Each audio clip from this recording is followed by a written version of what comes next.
চাপের মুখে পড়ে অবশেষে স্বীকার করলেন ম্যাচ চলাকালীন কেন বারবার আর্জেন্টিনার খেলোয়াড়দের বিরুদ্ধে ফাউলের বাঁশি বাজিয়েছেন এবং কার্ড দেখিয়েছেন তিনি, এবং এর তীব্র প্রতিবাদ জানালেন ব্রাজিলিয়ান ফুটবলার নেইমার জুনিয়র। অন্যদিকে সংবাদ সম্মেলনে দাঁড়িয়ে খোদ লিওনেল মেসি জানিয়ে দিলেন কিভাবে ইচ্ছাকৃতভাবে তাদের এই ফাইনাল হারানো হয়েছে, আর কেনই বা মেসি এই টুর্নামেন্টে গোল্ডেন বুট কিংবা অন্য কোনো ব্যক্তিগত পুরস্কার পেলেন না। আর্জেন্টিনা বনাম স্পেনের এই ফাইনাল ম্যাচের প্রতিটি অজানা তথ্য নিয়েই সাজানো আজকের এই প্রতিবেদন। শেষ পর্যন্ত সঙ্গে থাকুন, চলুন শুরু করা যাক। 2026 সালের বিশ্বকাপের ফাইনালে মুখোমুখি হয়েছিল পৃথিবীর দুই ভিন্ন প্রান্তের দুই দেশ, আর্জেন্টিনা এবং স্পেন। ফাইনালের আগে থেকেই সবাই ধরে নিয়েছিলেন এই ম্যাচ হবে একেবারে হাড্ডাহাড্ডি এবং সমানে সমানে এক লড়াই। বাংলাদেশ সময় রাত 1টায় শুরু হয় এই মহা গুরুত্বপূর্ণ ফাইনাল। খেলার শুরুটাও হয়েছিল ঠিক তেমনই। আর্জেন্টিনা যথেষ্ট ভালো খেলছিল, স্পেনও নিজেদের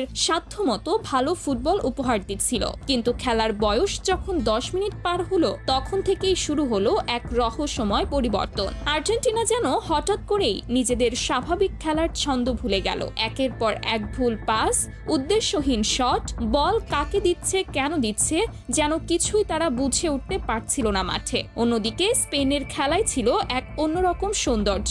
একের পর এক দীর্ঘ পাস, বল যেন প্রায় সারাক্ষণই থাকছিল তাদের পায়ে। আর্জেন্টিনার ডি বক্স লক্ষ্য করে একের পর এক আক্রমণাত্মক আক্রমণ চালিয়ে যাচ্ছিল স্পেন। অন্যদিকে আর্জেন্টিনার গোলরক্ষক, যাকে সবাই ডাকেন বাজ পাখি নামে, সেই এমিলিয়ানো মার্টিনেজ একের পর এক আক্রমণ ঠেকিয়ে দলকে ম্যাচে টিকিয়ে রাখছিলেন। তবুও আর্জেন্টিনা তাদের নিজেদের স্বাভাবিক খেলা দেখাতে ব্যর্থ হচ্ছিল বারবার। এভাবেই খেলার 45 মিনিট পার হয়ে যায়। তখনও স্কোর লাইনে ছিল আর্জেন্টিনা 0, স্পেন 0।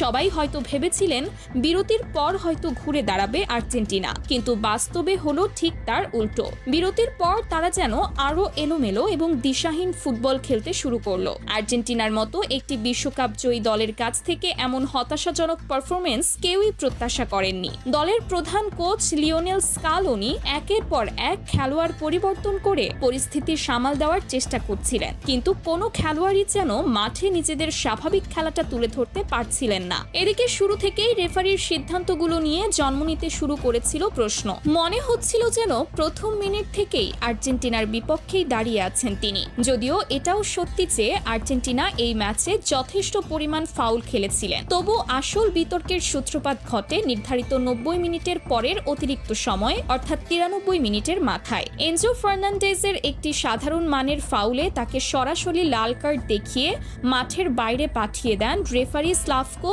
ভিনচিচ। লাল কার্ডের সিদ্ধান্তের সঙ্গে সঙ্গেই মাঠে থাকা লিওনেল মেসি সহ বাকি খেলোয়াড় এবং মাঠের বাইরে থাকা কোচ লিওনেল স্কালোনি তীব্র প্রতিবাদ জানান। তারা দাবি করেন VAR প্রযুক্তির মাধ্যমে সিদ্ধান্তটি আরেকবার পর্যালোচনা করা হোক, কিন্তু রেফারি সেই দাবিতে কর্ণপাত করেননি। নিজের সিদ্ধান্তে অনড় থেকে লাল কার্ড প্রত্যাহার করেননি একবারের জন্য। এই মুহূর্ত থেকেই আর্জেন্টিনার খেলা আরও তলানিতে গিয়ে ঠেকে। স্পেনের মতো এত সুসংগঠিত এবং গোছানো একটি দলের বিপক্ষে মাঠে একটি খেলোয়াড় কম নিয়ে খেলাটা আর্জেন্টিনাকে ভেতর থেকে কুড়ে কুড়ে খেতে শুরু করে। ঠিক এই সুযোগেই স্পেনের ফরওয়ার্ড ফেরান তোরেস গার্সিয়ার একটি গোলে এগিয়ে যায় স্পেন। স্কোর লাইন তখন দাঁড়ায় 1-0। মাঠে থাকা লিওনেল মেসিকে সেদিন যেন নিজের চেনা ছন্দেই খুঁজে পাওয়া যাচ্ছিল না। মাঝে মধ্যে পায়ে বল এলেও নিজের সবটুকু দিয়ে চেষ্টা করেও বলটি স্পেনের গোলবারের দিকে সঠিকভাবে পাঠানোর সুযোগ তৈরি করতে পারছিলেন না তিনি। অন্যদিকে স্পেন তাদের আক্রমণাত্মক ফুটবল চালিয়েই যাচ্ছিল, আর 10 জনের আর্জেন্টিনা পড়ে যায় এক গভীর সংকটে। রক্ষণ সামলাবে নাকি আক্রমণে মন দেবে, সেই সিদ্ধান্তহীনতাই যেন গ্রাস করে ফেলেছিল পুরো দলকে। শেষ পর্যন্ত অতিরিক্ত সময়ের শেষ দিকে বেশ কয়েকটি সুযোগ তৈরি করলেও কোনোভাবেই সেগুলো কাজে লাগাতে পারেনি আর্জেন্টিনা। অবশেষে রেফারির দীর্ঘ বাঁশির সঙ্গে সঙ্গে বিশ্বকাপের ট্রফি হারিয়ে ফেলেন আর্জেন্টিনা, আর ট্রফি নিজেদের নামে লিখিয়ে নেন স্পেন। মাঠের এক প্রান্তে তখন স্পেনের খেলোয়াড়দের উদযাপন, গ্যালারি ভর্তি দর্শকদের উচ্ছ্বাস, আর অন্য প্রান্তে মাটিতে বসে অঝরে কাঁদছেন লিওনেল মেসি। এই দৃশ্য স্টেডিয়ামে উপস্থিত হাজার হাজার দর্শক এবং টেলিভিশনের পর্দার সামনে বসে থাকা বিশ্বজুড়ে কোটি কোটি আর্জেন্টাইন সমর্থকের চোখ অশ্রুসিক্ত করে তোলে। আর্জেন্টাইন খেলোয়াড়রাও তখন নিজেদের কান্না সামলাতে পারছিলেন না। নিজেদের সবটুকু উজাড় করে দিয়েও তারা যেন লিওনেল মেসির শেষ ইচ্ছেটুকু পূরণ করতে পারলেন না। ম্যাচ শেষ হতে না হতেই শুরু হয়ে যায় ব্যাপক বিতর্ক।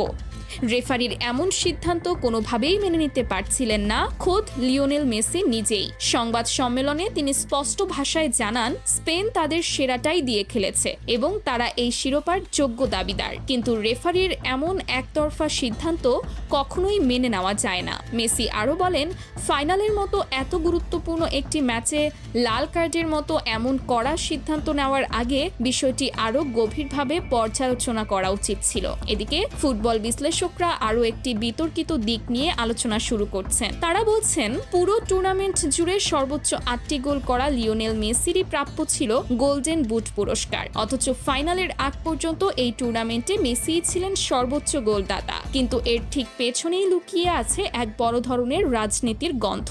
বিশ্বকাপের ঠিক আগের দিন অনুষ্ঠিত ব্রোঞ্জ পদক নির্ধারণী ম্যাচে মুখোমুখি হয়েছিল ফ্রান্স এবং ইংল্যান্ড। সেই ম্যাচে ফ্রান্স করে 6টি গোল আর ইংল্যান্ড করে 4টি গোল। অথচ পুরো টুর্নামেন্টে ফ্রান্স যেখানে ফাইনালে স্পেনের বিপক্ষে একটি গোলও করতে পারেনি আর ইংল্যান্ড আর্জেন্টিনার কাছে 2-1 গোলে হেরে বিদায় নিয়েছিল, সেখানে হঠাৎ এই ব্রোঞ্জ পদকের ম্যাচে এত বিপুল সংখ্যক গোল হওয়াটা বিশ্লেষকদের কাছে বেশ সন্দেহজনক মনে হচ্ছে। অনেকেই মনে করছেন এই ম্যাচটি মূলত সাজানো হয়েছিল মেসির গোল্ডেন বুট বাতিল করার উদ্দেশ্যেই। এমনভাবে সেই ম্যাচ খেলা হয়েছে যাতে ফরাসি তারকা কিলিয়ান এমবাপ্পে সহজেই একাধিক গোল করে নিজের সংখ্যা বাড়িয়ে নিতে পারে এবং মেসির হাত থেকে গোল্ডেন বুট পুরস্কারটি ছিনিয়ে নিতে পারে, এমনটাই ধারণা করছেন ফুটবল বিশ্লেষকরা আরো বলছেন, গোল্ডেন বুট না হয় কিলিয়ান এমবাপ্পে বেশি গোল করে নিয়ম মেনেই জিতে নিয়েছেন, তাতে কারো তেমন আপত্তি নেই। কিন্তু পুরো টুর্নামেন্টে 8 গোল আর 4টি অ্যাসিস্ট করা সত্ত্বেও